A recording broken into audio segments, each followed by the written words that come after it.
How's it going, everybody? Texas Man here. I hope you guys are all having a spectacular day. Make sure you guys give this video and stream a thumbs up if you guys really enjoy it. Subscribe if you guys have not already. Also, please do me the biggest favor of all, hit the bell notification button so you guys don't miss out on future videos or streams here on the channel. And we're going to be playing a little bit of Splitgate here. Season 1 ends up launching in 12 hours and 41 minutes. It'll be coming out tomorrow. I will be streaming a lot of this on Twitch and here on YouTube and making videos and whatnot.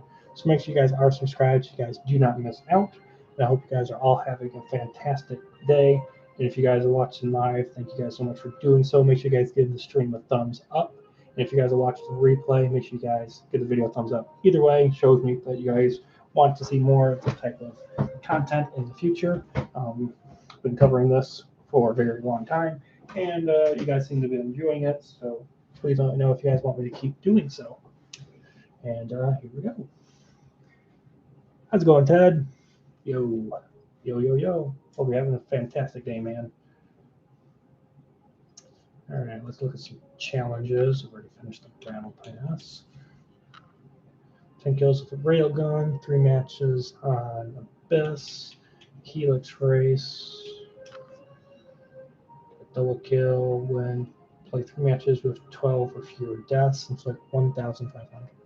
How you doing, buddy? I'm doing well.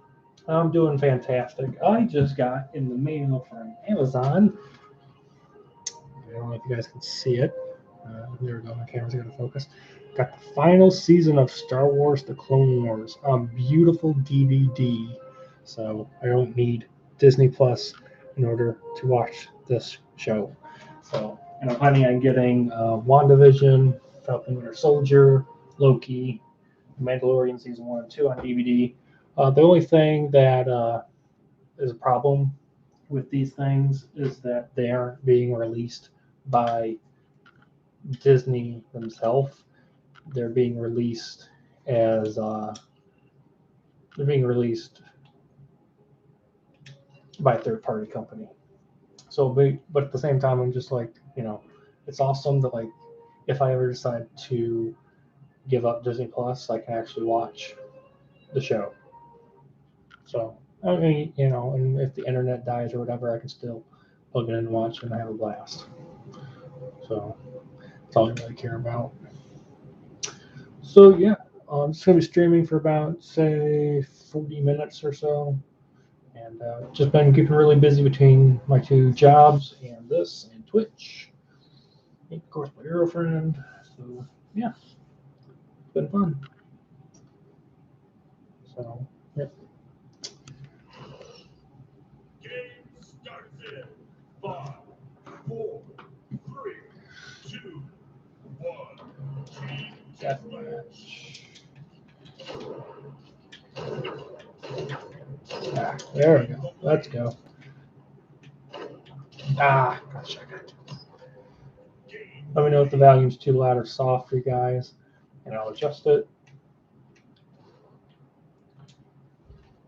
So for those of you who don't know what Splitgate is, it is a competitive 4v4 FPS shooter.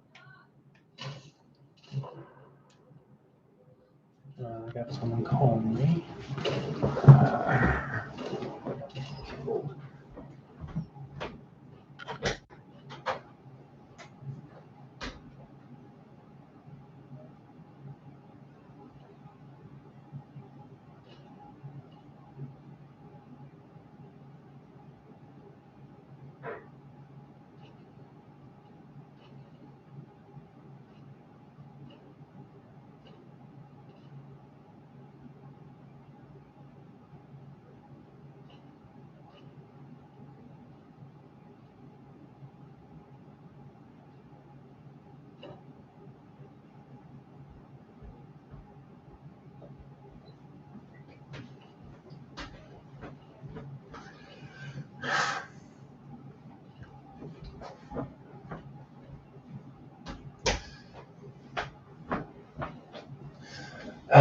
It's kind of like Halo, right?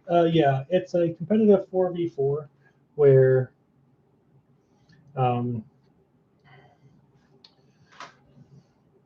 that's what it is. It's 4v4, It's got all your basic like game modes and whatnot. So it's got like Team Spotty, snipers,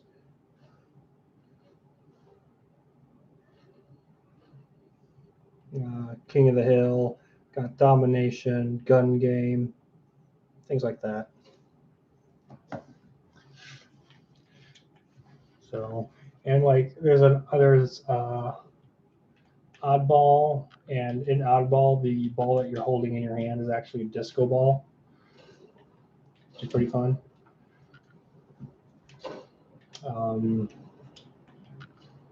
And the energy/gravity hammer, kind of like melee weapon that's in the game, is a baseball bat. So yeah.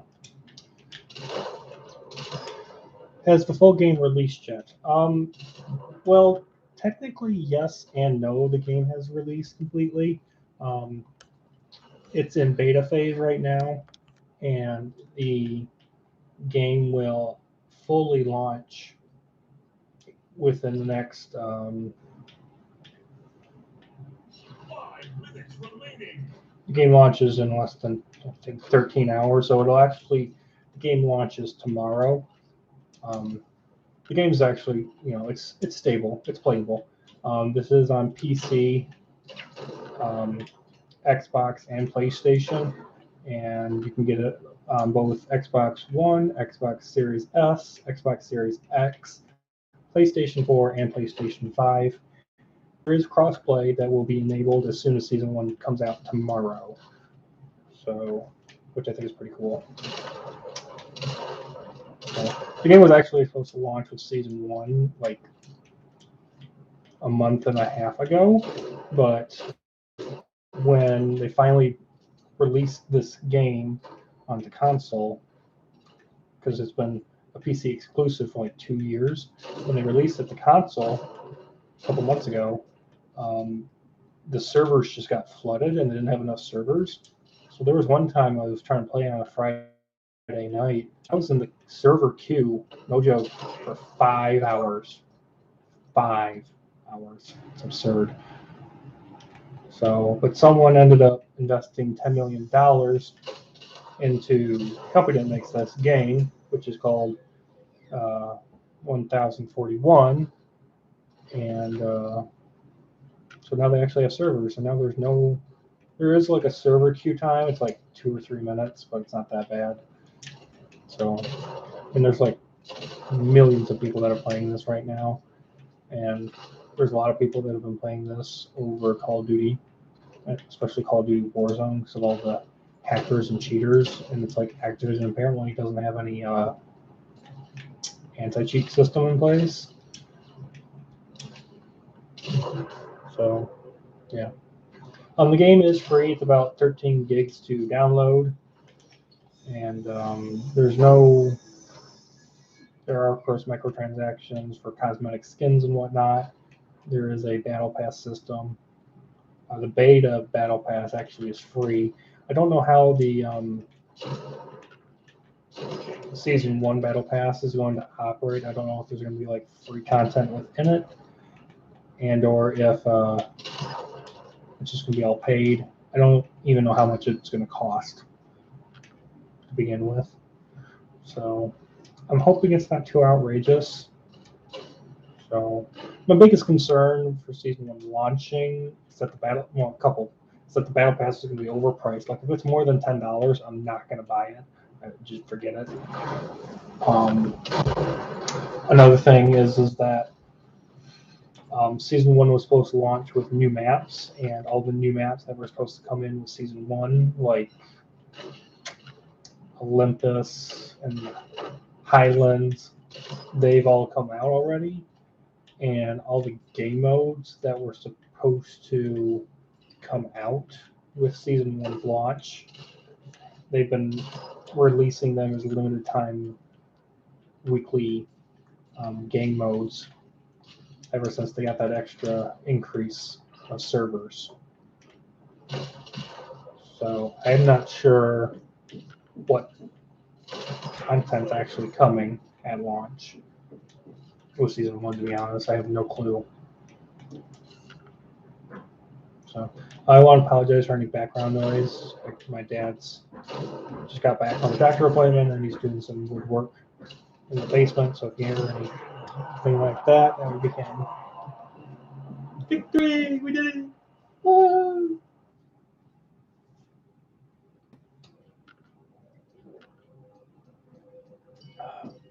It's a very fun game. Even if you've never played like Halo or Portal or any FPS shooter on the planet, you will like this game no matter what. So, and there's a bunch of challenges and whatnot you can complete for both yourself and for all of your weapons. And if you complete those challenges, you'll get rewards. And there are daily and weekly challenges. And when season 1 launches, there's going to be seasonal challenges, of course. So, yeah. Ted, I know that you said you were watching through Clone Wars and Rebels. Where are you at in the Star Wars series of TV shows? Where are you at it? I do like rewards. Everyone likes rewards. King of the Hill. I'm gonna go with Club Silo. I like that map a little more than. Like, Foregone Destruction over here is a map that was supposed to come out in season 1. So, there you go. Hey, everyone likes Club Silo. I like Club Silo too. Reminds me of like a disco arena. Kind of like Tron vibes. I will be live streaming Saturday, so look forward to that. Rebels done, Clone Wars done, Bad Batch done. Oh, wow. Oh, righty. So I guess I can talk spoilers to you now. Out of 3 shows, which is your favorite?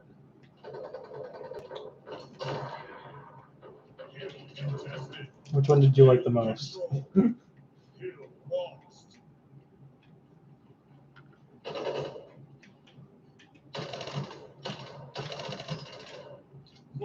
Clone Wars? Yeah, there we go, buddy.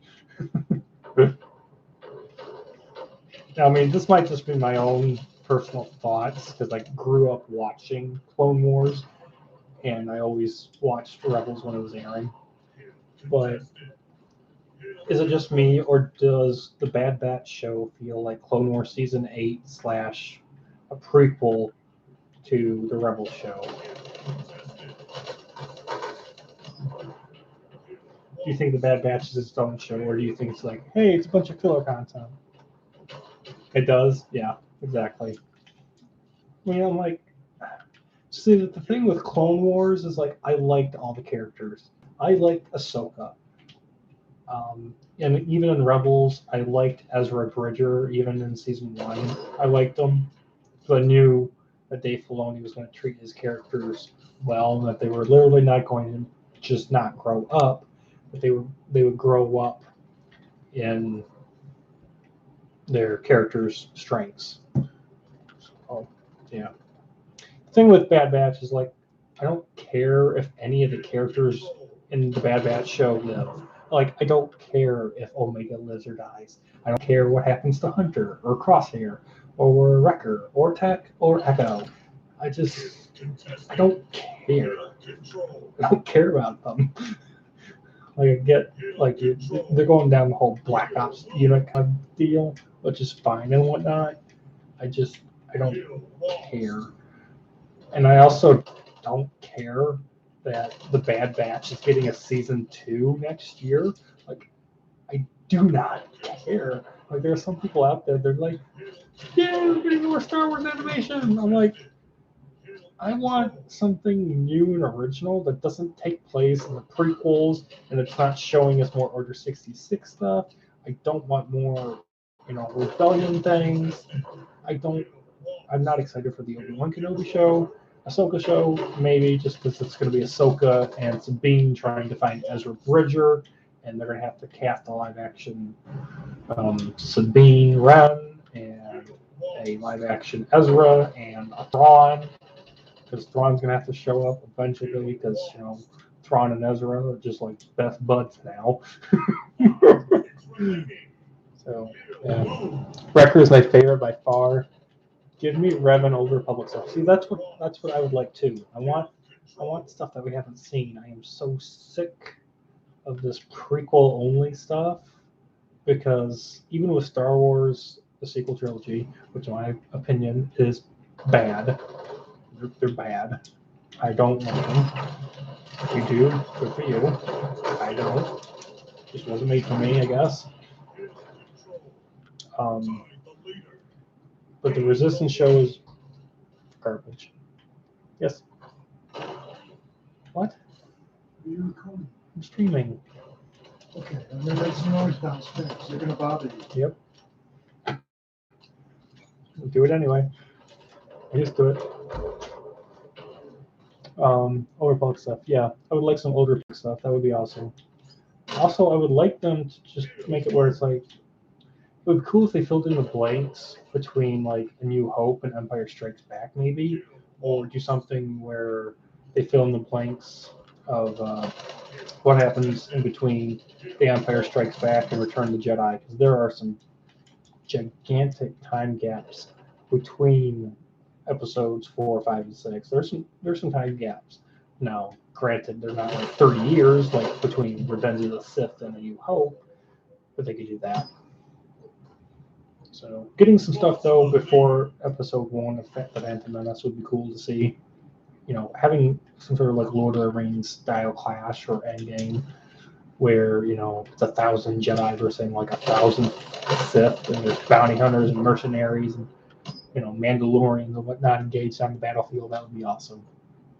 I also like to see a lot more stuff that takes place after Return of the Jedi. Like, I know we're getting that with like The Mandalorian, but I want stuff that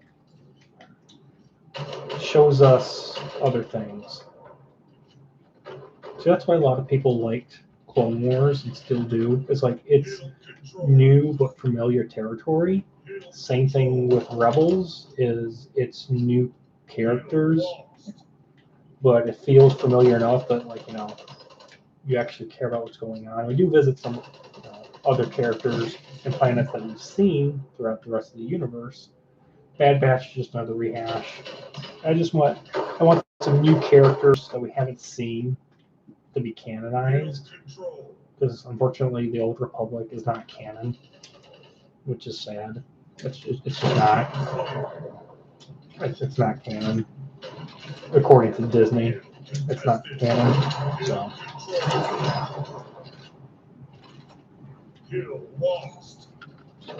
And I think the closest thing we're ever going to get to a canon version of the Force Unleashed video games with Starkiller is the fact that Starkiller is just this Death Star-like weapon from The Force Awakens.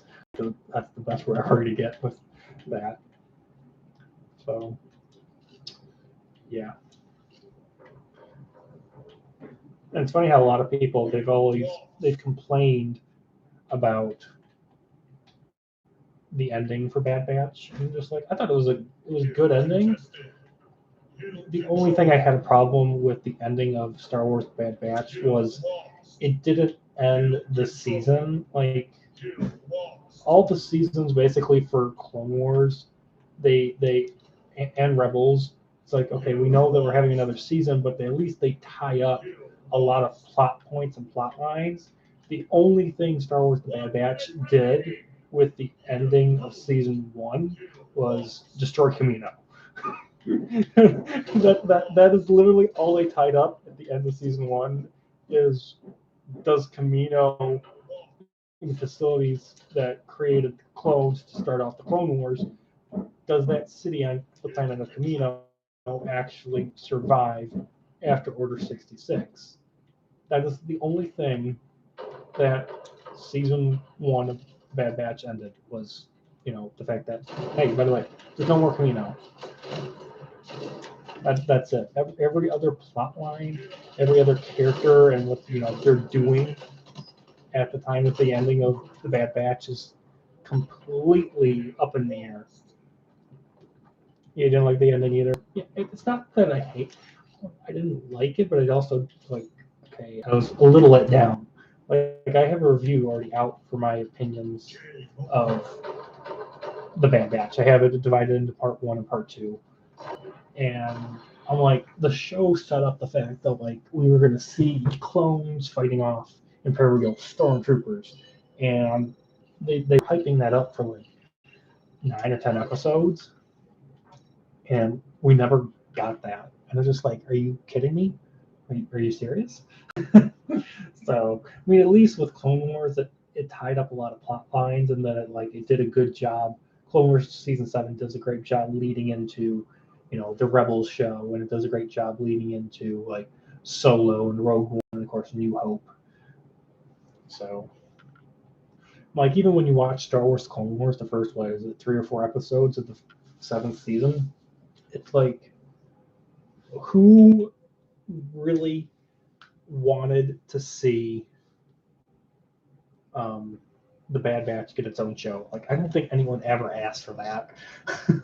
I did like young Dom. Young Dom. Who's Dom? Dom. Oh, are we talking about Ezra Bridger's master from Rebels? Yeah, see, that's really bad. It's like the only things that was good about the Bad Batch was seeing characters from Rebels and Clone Wars.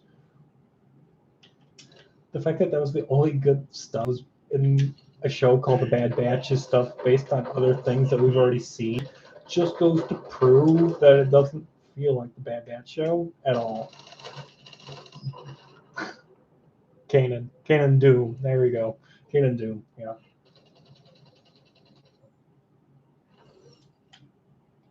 So did you like in I'm going to Rebels. Did you like in Rebels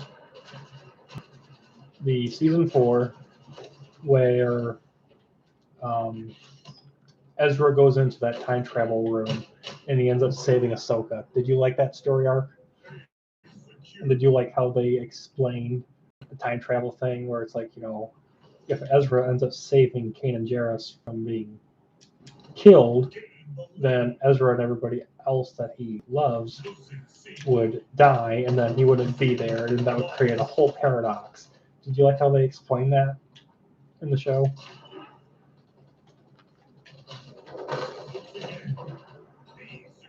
Did you like how Ezra saves Ahsoka? No, because there is no such thing as time travel in Star Wars. Well, there's time travel now. Let's be honest, every single sci-fi movie or show has time travel. And I think that, and this is my own opinion, you can disagree with me, but I think how they handled the time travel aspect in Rebels was good, because they made it where you can't abuse it. They set laws and rules, and it's like, yeah, okay, you can see what's coming. Like, you get, if you're paying attention close enough and you rewatch that episode where Ezra gets into that time travel room, it's like there's a bunch of Easter eggs to things from A New Hope, Empire Strikes Back, Return of the Jedi, Revenge of the Sith, The Force Awakens, things of that nature. So it was more like an Easter egg hunt. Like, it was more like seeing windows of the future. You really couldn't like manipulate it because that's why they destroyed it, so the Sith couldn't get in, because you could manipulate it. But the thing is, like, if you manipulate time, then it would create ripples. So as much as people would want to change things that have already happened or change things to be, if you change the past or the future, then your current present would be completely altered. So, that's the thing about time travel. It's like, yeah, everyone wants time travel so they can prevent catastrophes from happening in the past or in the future. But also, it's like, these things happen for a reason. And, if you try to remove one bad thing from a happening, I'm pretty sure something as equal, if not greater, would replace it on the timeline. What did you think of Thrawn? And also, did you like Ahsoka or Ezra more or equally as characters, going from being very young and naive and unexperienced to basically becoming a Jedi Knight and being able to kick butt? Who do you like more as a character? Ezra Bridger or Ahsoka Tano?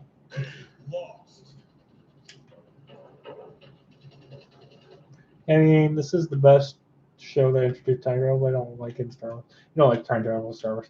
I understand that. I can understand what you're saying. First time I watched it, I was like, what? Like the first time I watched that episode with the time travel room, I'm like, really? They're really stretching this. And then I rewatched it back to back, and then like, the more you watch it, at least for me, is I appreciated it more. I think it's an appreciation thing, is that the more you watch it, I think the more you'll appreciate what they did. And you may not, but yeah.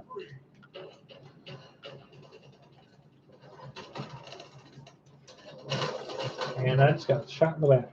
Lovely.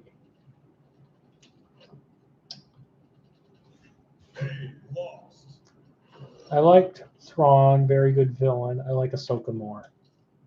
Okay. By the way, you're spelling Thrawn wrong, but whatever. I understand what you're saying. I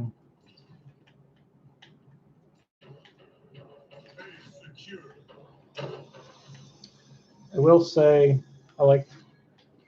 Thrawn was cool.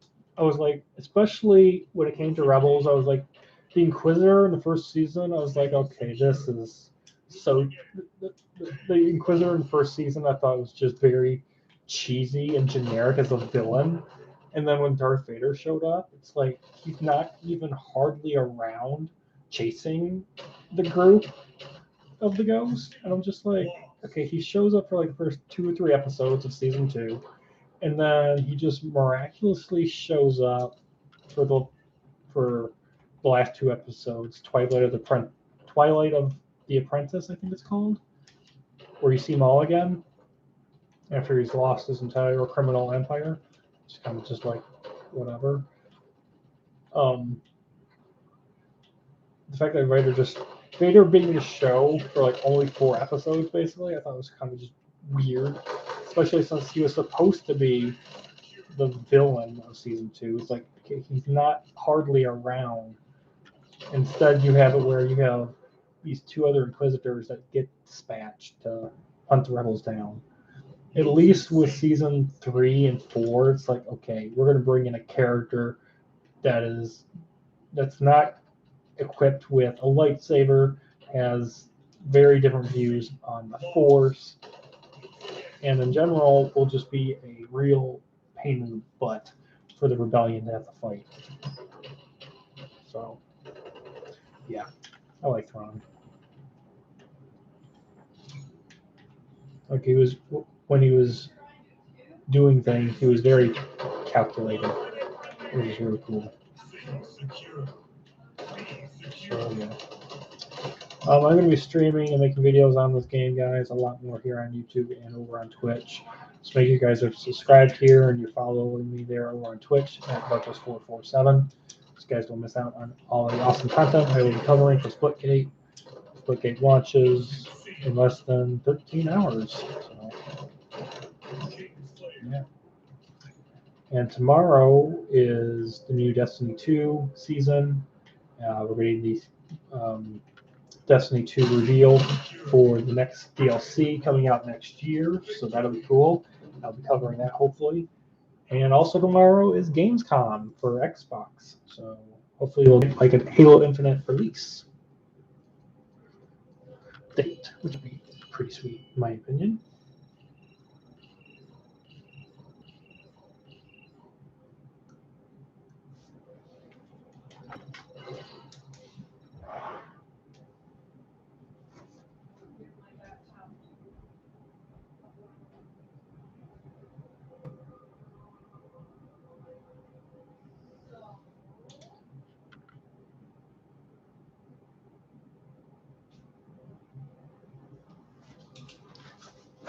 I wanted more of Thrawn.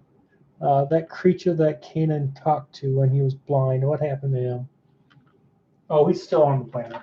The Bendu character. Yeah, he's still chilling on what's the name of that planet?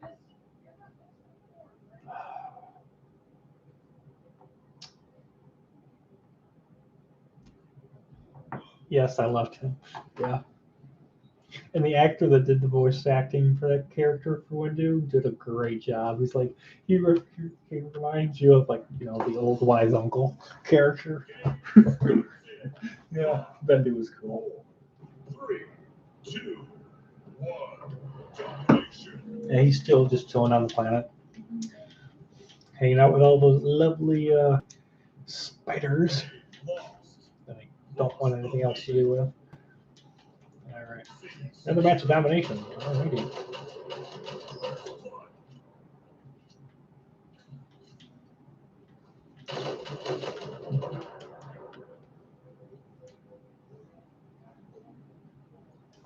Come on, I keep seeing kicking the camera. There we go. Sorry for that. Secure. Really? Just walk right past the power weapon on the map, people. That makes no sense. Tell me I killed him. Oh, come on.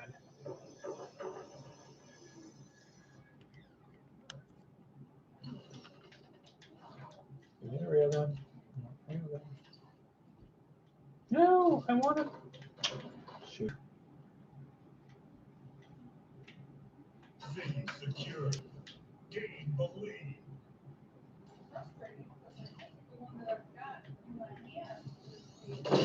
Kill through a portal. No. Once again. Use an A. Lost. Grab the sniper. At both power weapons from the map. Ooh, that was sick. Secure. No. Ah. I got killed. Yeah, I'm excited for the Ahsoka show just because Sabine Wren's going to be in it. And I guess they've already cast somebody to play Ezra Bridger, which apparently is the actor that did the live action version of Aladdin, which is like okay. Losing C. A secure. Like that doesn't like make me mad or anything. I'm just like at the same time not excited because if you know me really well, I don't like the live action Disney movies. Like the only thing that Disney has put out for live action content that I've enjoyed recently Losing A. is Jungle Cruise. I know. You might be thinking, what? Lost. Bendu would have been better in the end as the helper instead of the whales. Yeah, but the whales were a way that the show tied in with season 1 and 2, where Ezra was learning how to control them. And it just goes to show that Ezra Bridger is so powerful and that he's not a Padawan anymore and he actually is a Jedi Knight.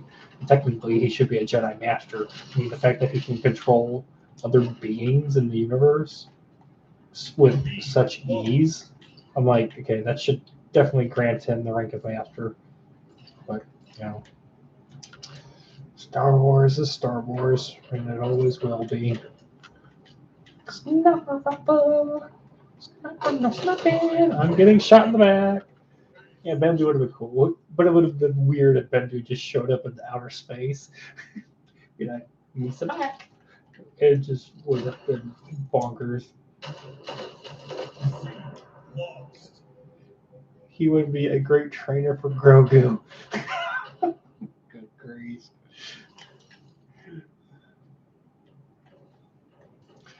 I will not disagree with you on that one at all, my friend. Ah.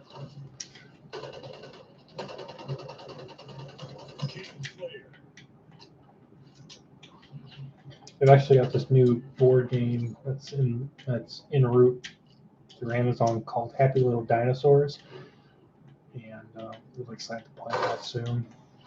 Been playing a lot of Exploding Kittens and The Risk recently. Can't wait for Mando Season 3. Yeah, apparently they're working on it. I hope it's good. I want Season 3 to be a little more like Season 1 was, where it's like, okay, every single episode is like a breath of fresh air. Like that's the problem I had with season 2 is like every episode is like, hey, you remember Ahsoka? Hey, do you remember Boba Fett? Hey, do you remember Bo-Katan? Hey, do you remember Luke Skywalker? And I'm just like, I want season 3 to be more like season 1, where it's like, okay, we're getting some new, fresh, original stories. And I also, please make this happen. I do not, let me say this again, I do not want season 3 to make it where we travel to Tatooine again. Seriously, I am sick to death of Star Wars. I don't care if it's a game, a movie, or a show. I do not want to go back to Tatooine again. I want less Grogu and more Bo, Katan, and Mando, and the Darksaber. Yeah, I mean, I don't think Grogu's going to show up for sure. I don't think you can have a Mandalorian show without having both Mandalorian and Grogu at least showing up a little bit.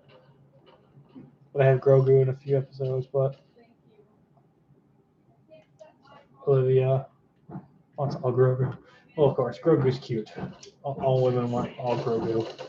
I mean, I like Grogu. I literally have a Star Wars shirt that it literally says the child on it, and it has a picture of the child on it. Yeah, some things focusing more on Bo-Katan. Like it is called The Mandalorian, and I think it needs to focus more on the Mandalorian culture, because I think that's what a lot of people originally thought was going to happen.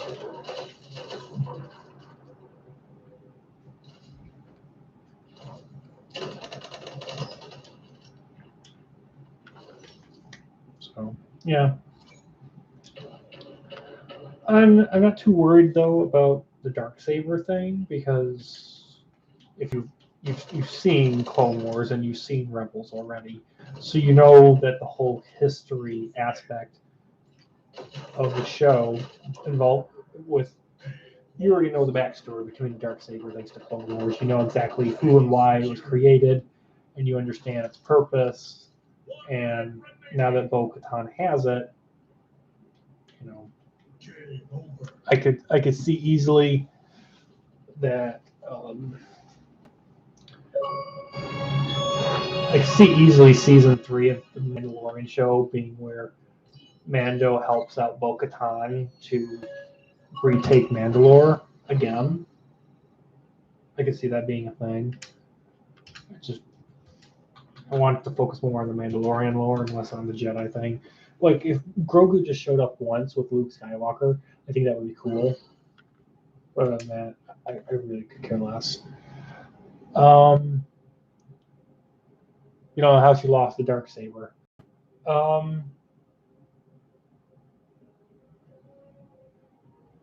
Yeah, that would be something season 3 would need to explain, because Bo-Katan does have it at the end of the Clone Wars, and she also has it at the end of Rebels, because Sabine Wren literally gives it to her. So, like, how did she lose it between episode 4, 5, and 6? How did she lose it? That would be something interesting to see. What are my expectations for the Book of Boba Fett? I have absolutely zero expectations for it. I really don't have any expectations. I honestly never wanted a Boba Fett show to begin with, so I really don't care that it's happening. I will take more Star Wars. More Star Wars is always good, as long as it's better than 8 and 9.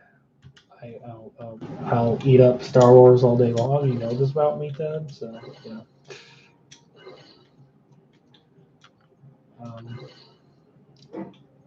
I know for a fact it's going to be good. I just know it. I know it's going to be a good show. I do think, though, that it is extremely weird that we are getting. I think it's weird that we're getting the Book of Boba Fett show before we get Mandalorian season 3. I find that extremely bizarre in Disney's scheduling. So, yeah, I just think it's kind of bizarre in my opinion. Yep, game resets, and season 1, aka the launch of Splitgate, will happen in less than 12 minutes. I'm sorry, not 12 minutes, 12 hours. So, yeah. Alrighty, thank you guys so much for watching, especially you, Ted, for participating in the live chat. I will be live streaming again Saturday, so see you guys there. And you guys all have a great day. And I will see you guys in the next video or stream. I will have a video out as a premiere tonight at 6:30 p.m. doing my review for the new Ryan Reynolds movie, Free Guy. So thank you guys so much for watching. You guys have a great one. I'll see you guys next video or stream. Bye, guys. You know what? Hang on. I want to show off the fact that, yeah, see? Grogu. All right. There we go. All done.